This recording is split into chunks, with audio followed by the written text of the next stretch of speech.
Hi guys, my name is JOVENCHI. I do lifestyle travel vlogs if you're here for the first time. But if you're a returning subscriber, thank you so much.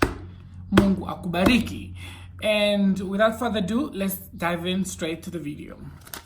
So for my returning subscribers, you probably know I was in Swaziland for almost a week. I spent there 4 days, 4 nights, 6 days, 4 nights, 5 days.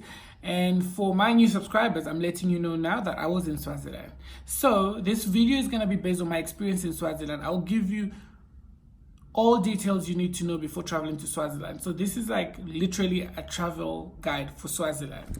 Hey guys, welcome back to my channel. If you're here for the first time, my name is JOVENCHI. Swaziland. I'll be covering from transportation to accommodation. I'll be covering from currency to cost, things to do with the nightlife, and many more. So if you're planning to Swaziland or you want me to inspire you to go to Swaziland, this is the right place. If you haven't subscribed, please subscribe. Don't forget to give this video a big thumbs up because it's good content. Believe me. If you haven't shared this video, share it to family and friends now. And don't forget to watch my previous videos about Swaziland. Thank you. My name is JOVENCHI, and let's dive into the video without further ado.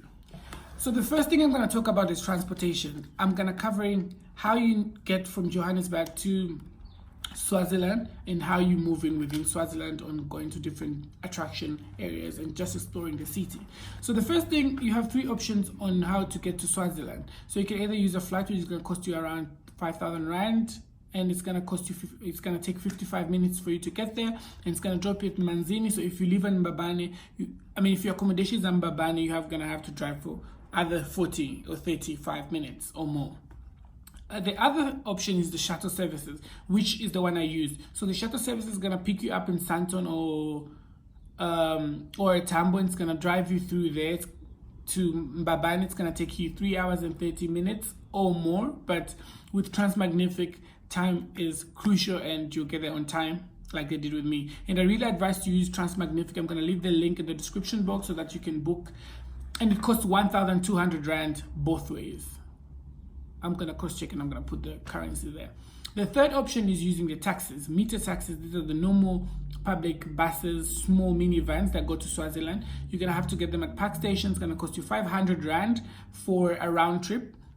But again, I don't really advise them because on safety and things. So if you are South African and stuff like that, it's easy. But if you're not, I'm not sure how busy it's park station. So I haven't been there, but it doesn't look very reliable. But you can go for that as well because it's the cheapest, and there are consequences paying for going for something cheap at the end of the day. So that's it. So when you get to Swaziland, there are no Uber, no Taxify, or all these things. So I'm not sure it's because of the size. I tried to ask the Uber people and they were telling me it's because their population is not very big and whatsoever. So they have 2 ways you can use to transport. First, you can use a public bus service that helps you to go around. It's cheap, reliable, and very safe. The second one, if you want the luxurious part of traveling to one place to another, or you just don't want to use more time walking and things, you can use the taxis, which are equivalent to Ubers, but you need to get a contact detail, which I'm going to leave a contact detail of the guy I used, Jabulani, the guy I used while I was in Swaziland. You can always give him a shot and he's going to pick you up and take you to places at a very good rate. So that's the first thing about transportation. Second thing I'm going to talk about is currency. So currency, Swaziland people use South African currency as well. So they have their own currency, but it's also equivalent to South African currency. So you don't have really to change currency from rands to Eswatini money. So you can just use your South African currency, but they don't take coins. So that's the other thing you shouldn't worry about, changing your South African rands or your foreign currency to Eswatini money.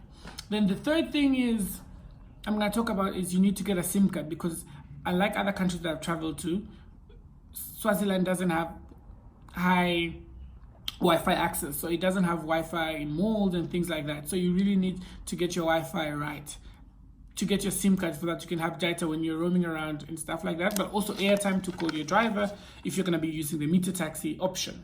So that's the third thing I'm covering. The fourth thing is accommodation. So accommodation, I'm going to advise you to stay either in Mbabane or Manzini. I mean, it's a very small place, but I'll advise you to stay in Mbabane because I stayed in Mbabane. I did a video of where I stayed. There are a lot of accommodation around that area, from Airbnb, hotels, 5-star hotels like Hilton, no more 3-star hotels. They have hostels if you want to do backpacking or things, but also a lot of Airbnb around. So that's it. And the other thing, I'm advising you to stay in Mbabane because it's close to places that I'm gonna do next on things to do in Swaziland. Then yeah, which is the 5th thing I'll be talking about, which is things to do. So I've done a couple of things and I haven't done some, but I'm gonna list them all just in case you have more time and more money to spend by that time. So the first thing is Mantenga Cultural Village. I've done a video about it. I'll add a card here, or you can just check on my playlist of Swaziland and check it out. It's a village where you get to know more about Swaziland and their culture and many more. Then you can also go to the Ngwenya Glasses, the best shop for souvenirs. I showed you guys, they say the best glasses. They make glasses from recycled glass, which is amazing. Then you can do, if you're a person for market, I really advise you to go Eswatini,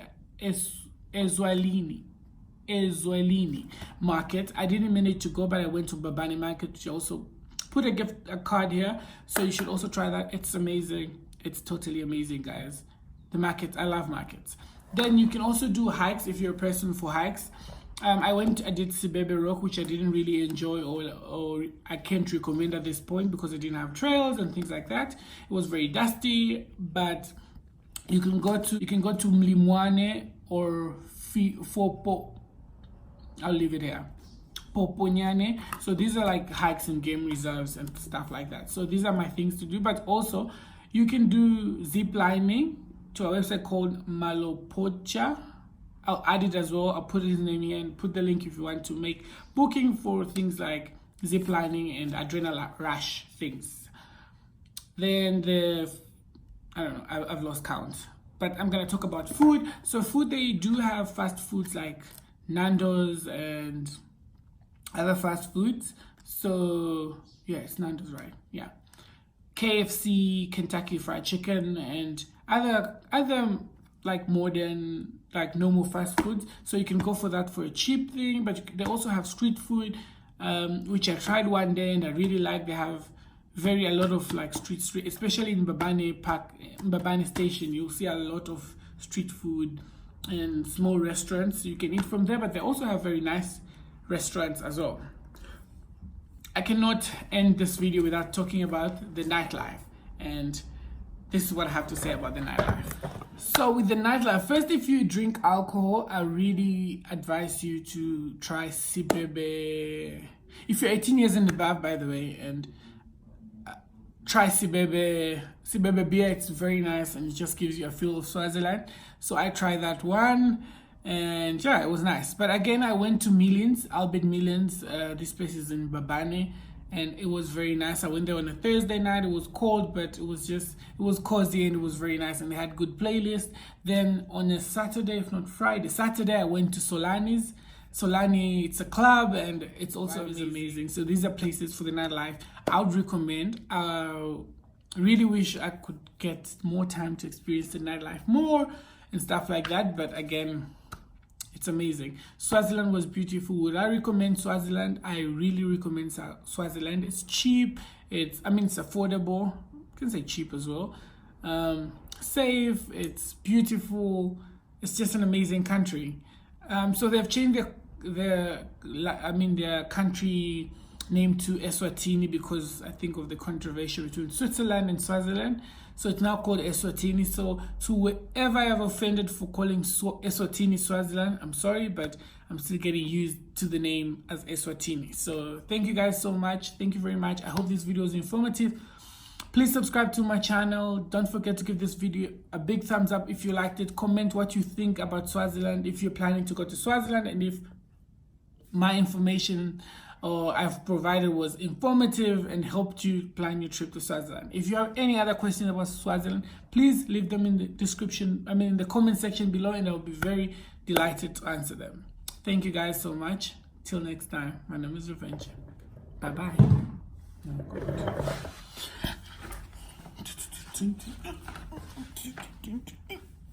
Hey, yeah, boy.